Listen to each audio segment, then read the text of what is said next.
Hi, Ian Roberts and Mastering Composition. So this week we're going to look at watercolor, and I'm thinking of it more as a travel medium, something that's sort of for sketching when you're traveling. Because even if your normal process is like, watercolor in the studio, there's also a very simple way to use it as a sketch medium, and I just thought I'd look at that this week because a lot of people have been asking me to do a demo on watercolor, particularly how do you get darks, good darks into a watercolor. And I haven't done any watercolor in 30 years. But, and there are people that just do, fabulous washes on full sheets of watercolor paper, and it's a specialized set of skills, and there's lots of people on YouTube that can show you those skills. But I thought I would deal more with using it as a sketch medium, say when you're traveling, because it's small, it's compact, it's light, and it dries quickly. But I thought I'd show you two of my dad's paintings. He painted watercolor. These are both half sheets. But you'll see, I pretty much do it exactly the way I do oils. I just go shape by shape by shape.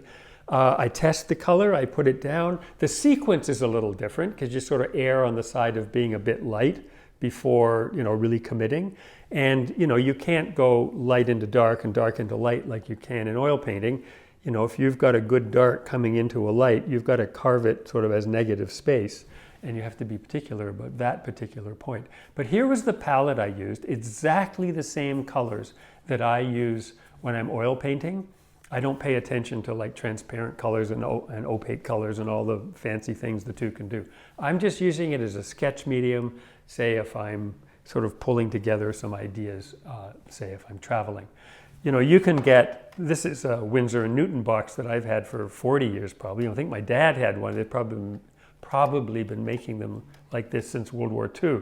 But you can just get inexpensive plastic ones too. So, you don't need much in the way of material, and it's great for just sort of getting ideas down with washes when you're traveling. So let's have a look at this, and I'll see you at the end. I decided to use this image. I painted it a few weeks ago, but I painted this once plein air, sitting right here. So it sort of gave the sense of it being a plein air possibility. And also it's got some really good darks, so it addresses both those things at the same time. So I started at the back, and you can just see I'm working forward in the sort of distant hills. There's just a little bit of shift. You can see in the top left of that test sheet, I'm just testing the colors out. The color, when it's sitting flat, just sort of, even though it puddles a little bit when you put it in, kind of evens out. And then now I've mixed the color, you can see again the test, of all this sunlit trees on the bank. And I'm being careful on the left-hand side to make sure I'm getting the drawing the way I want it. On the right is not so important because I'm going to be having shadows coming back into that. And then you can see I've shifted the green so they're not all the same. There's sort of, this is a cooler green as it comes down those walk faces. It's dry over there now, and I'm getting something with a little bit it's a little darker. It's got a little bit of green in it, so it's just kind of advancing. And those little sort of globs of paint, you just leave it, and you see now it just evens out automatically as it dries. But a lot of people were saying they wanted help with getting, like, how do you get really dark colors? Well, there's a pretty dark color. Then I'm going to go darker still as we go along.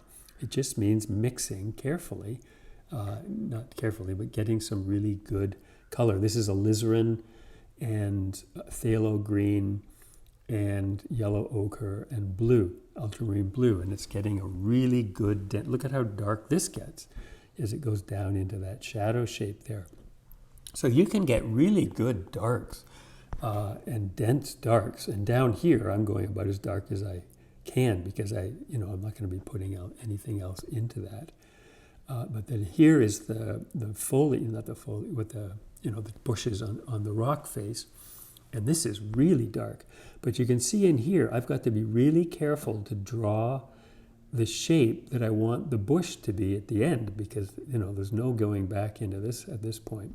And now I'm starting to put the shadow shapes into some of these bushes. So I'll put a dark shape in there and sort of draw in the shape of the way the branches and the different things are going. And you can see the edges are really hard. And then I just clean the brush, pure water and just sort of soften some of the edges so that you can just kind of integrate the lit and the dark side as you go. So now I'm going to go back there. This is the sunlit, and you see it's halfway between the shape behind it in terms of warm and cool and intensity of color, and those yellows of the trees right in the foreground. But it just sort of gives a sense of moving back, and then there's the lawn. And here's a shadow shape at the very bottom of all these trees. And boy, it's really dark, and it's a really hard edge. So I'll get it all in, and then I'll clean the brush and just have water in it, and then I'll just soften the edge to sort of pull them together so that those hard edges are gone, and you're starting to kind of integrate the shapes together. And then everything there is dry now, and I'm putting in the shadow side of the grasses back there. But you can see, you could just imagine being out here painting, and it's just like I do with oil painting. It's shape by shape by shape. And in a case like this, I find a color, it seems to be okay. I put it in. As it happens, I probably adjust it a couple of times before I'm finished because it put it in too light. But it's easy to glaze a color a little darker.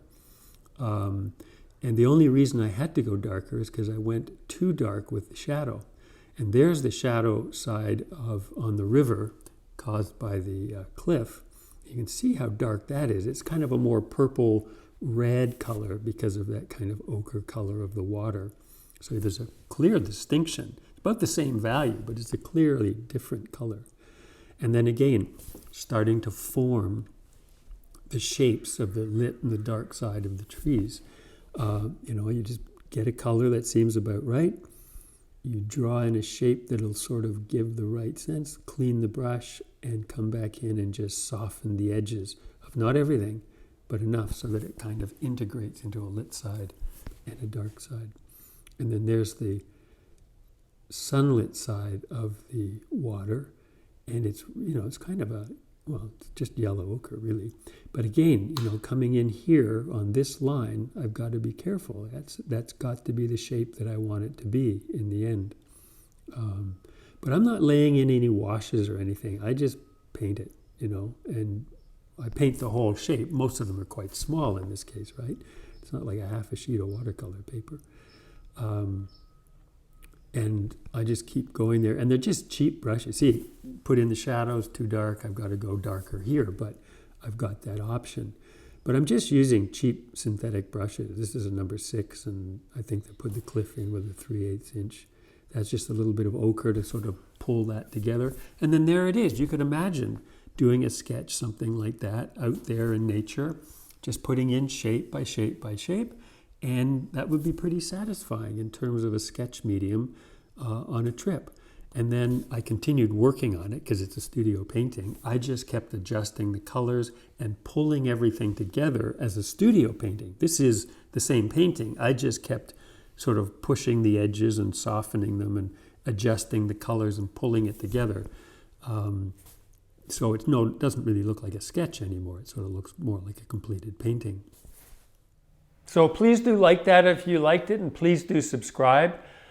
You can sign up on my email list and you'll get this new 20-minute video on the 4 fundamental principles of composition, which I think you'll find really useful. And I hope you really enjoyed this. I hope you have a wonderful week. I'll see you next Tuesday. Bye for now.